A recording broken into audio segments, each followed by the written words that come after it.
9월 6일 수요일입니다. 오늘 우리에게 주시는 하나님의 말씀은 이사야 16장 1절에서 14절 말씀입니다.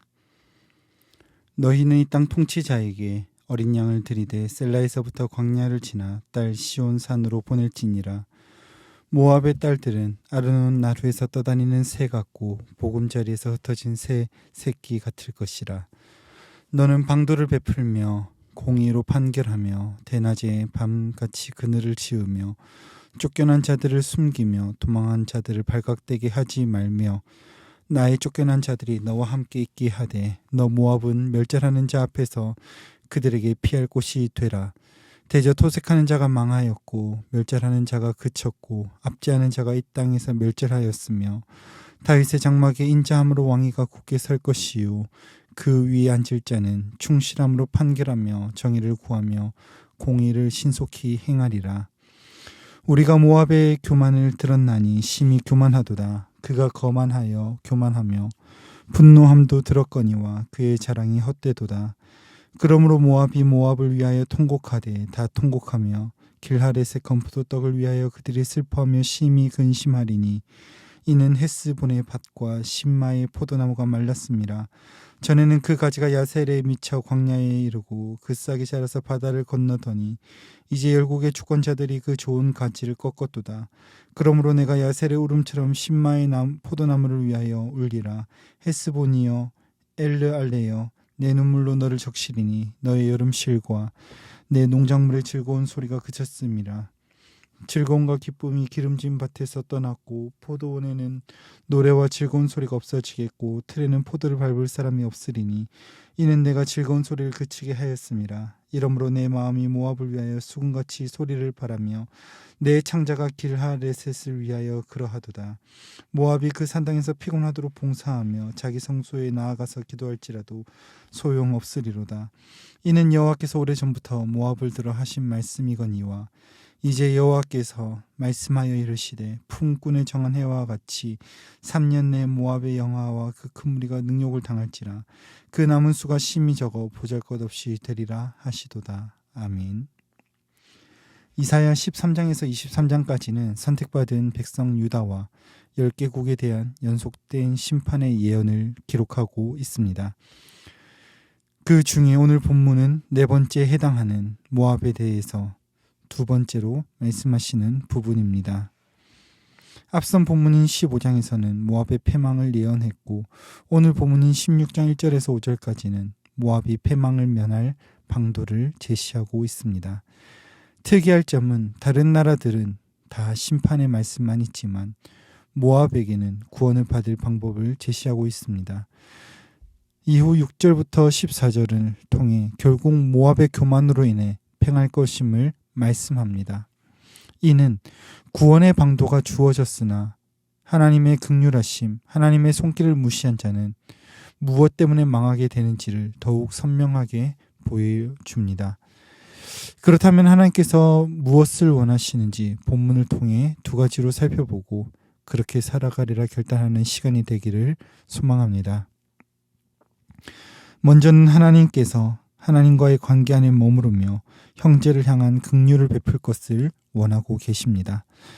오늘 본문 1절에서 너희는 모압입니다. 통치자에게 어린 양을 보내되 시온 곧 유다로 보내라고 말씀하십니다. 표면적으로는 유다에게 조공을 보내라는 말처럼 보이지만 온 땅의 주인 유다의 영원하신 하나님만을 섬길 것을 말씀하시는 것입니다.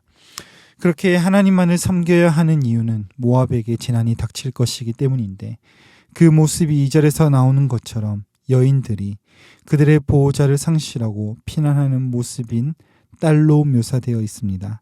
결국에 그들은 에돔과의 국경인 아르논 나루에 모여들게 될 것인데 이는 그들에게 닥칠 재앙의 처참함을 묘사하는 것입니다. 그것을 면하기 위해서 하나님은 방도를 베풀며 공의로 판결하라고 말씀하십니다. 그들을 위한 가장 효과적인 방법을 실행하는 것, 공의로 판단하는 것이 아닌 얼음에 처한 유다 피난민들을 향하여 어떻게 대할 것인가를 깊이 생각하라고 촉구하고 계신 것입니다. 그렇게 모압이 유다의 피난민을 보호해야 하는 이유는 도망하고 있는 그들이 바로 4절에서 말씀하시는 것처럼 하나님의 마음이 담긴 멸절하는 자 앞에 서 있는 나의 쫓겨난 자들이기 때문입니다. 하나님께서는 유다의 아버지가 되어주셨으며 이제 그 직무를 잠시 모압 사람들에게 위임하고 계시기 때문에 하나님의 명령이요 부탁을 들은 모압 사람들은 성실하게 하나님의 말씀에 순종해야만 합니다. 그렇게 하나님의 명령에 순종해야 하는 궁극적인 이유가 5절에서 말씀하시는데 다윗의 장막 곧 다윗의 집을 통하여 오시는 왕이 정의와 공의를 구하고 행하실 것이며 충실함으로 판결하실 것인데 이는 하나님의 속성인 진리를 뜻하는 에메트라고 하는 단어를 표현하므로 영원하신 하나님이시며 왕이신 그리스도께서 다윗의 자손으로 오셔서 다스리실 것을 예언하는 말씀입니다. 모압을 향해 형제 유다는 나의 것, 그들은 멸절한 자들 앞에서 쫓겨난 나의 자들이라고 말씀하시며 보호하실 것을 명령하십니다. 분명히 이 말씀은 심판받을 모압에게 주시는 말씀입니다. 그러나 또 다른 관점에서 버림받아 마땅한 우리에게 적용해 본다면 그리스도로 말미암아 긍휼하심을 입은 우리가 마땅히 해야 할 사명이 하나님과의 바른 관계 속에서 형제를 사랑하는 것임을 깨달아 알아 형제를 사랑하는 일에 힘쓰는 저와 여러분들이 되기를 간절히 소망합니다. 어떤 형제입니까? 아버지의 마음이 향하고 있는 4절의 말씀처럼 나의 쫓겨난 자들입니다. 이들은 환난 가운데 도망하고 있는 자들이며 오늘날의 관점에서는 하나님이 애타게 찾으시는 지금도 하나님이 없어 고통 가운데 있는 영혼들입니다. 특별히 우리 교회가 이런 아버지의 마음을 알아 잃어버린 영혼들을 향해 생명을 전달하는 새생명 전도 축제를 준비하고 있습니다. 이 새생명 전도 축제가 그냥 연례 행사에서 끝나는 것이 아니라 진정으로 하나님의 마음이 담겨 있는 영혼들을 향해 나아가는 시간이 되시기를 간절히 소망합니다.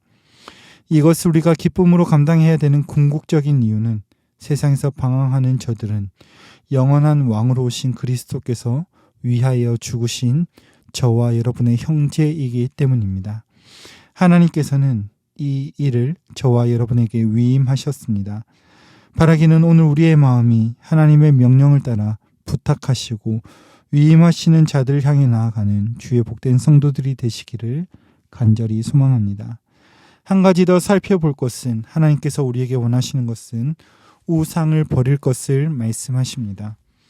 1절에서 5절을 통해 하나님은 모압을 향해 구원을 받을 방도를 펼치셨음을 말씀하셨다면 이제는 그들의 교만으로 인하여 멸망당할 것을 6절로 14절을 통해 말씀하십니다.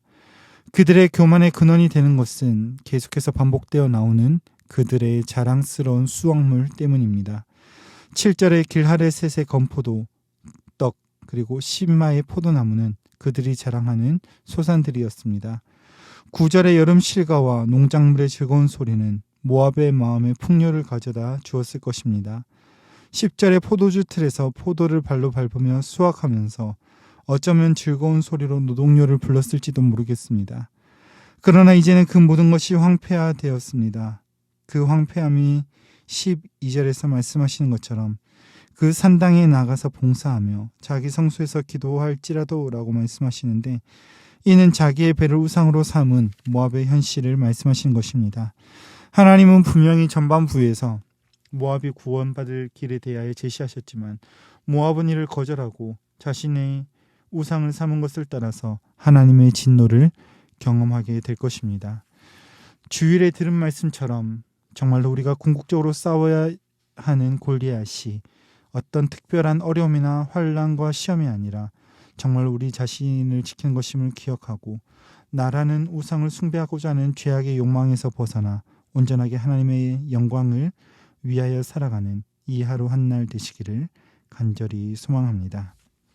말씀을 맺겠습니다. 오늘 하나님께서는 모압을 향하여 심판만 말씀하시는 것이 아니라 방도를 일러주십니다. 하나님과의 참된 바른 관계 안에서 이웃을 향한 긍휼과 자비를 원하고 계십니다. 우리가 아버지의 마음을 알아 나의 쫓겨난 자들과 같이 방황하는 이들에게 참되고 영원하신 하나님을 보여주는 도구로 사용받으시는 이 하루 한 날 되시기를 간절히 소망합니다. 모압은 하나님의 말씀을 듣고 순종하는 것에 실패하고 우상을 숭배함으로 형벌을 자초하였습니다. 우리 역시 이사야를 통해 말씀하신 것처럼 풍요로움으로 포장된 나라고 하는 우상을 숭배하는 것이 아니라 온전히 하나님을 예배하고 존귀한 하나님의 형상대로 살아가는 복된 이 하루 한 날 되시기를 소망합니다. 기도하겠습니다. 거룩하신 주님, 영원히 형벌받아 마땅한 우리에게 유일한 구원의 길이신 예수님을 주시니 은혜를 감사드립니다. 주님이 우리를 구원하시고 자녀가 된 권세를 주셨기에 우리 역시 기쁘게 주님의 마음이 향하는 형제를 사랑하기를 원합니다. 우리의 발걸음이 주께서 위하여 죽으신 형제들을 향하게 하시며 더 나아가 오늘 나라고 하는 우상을 버리고 온전히 주님만 섬기는 이 하루 한 날 되게 하여 주시옵소서.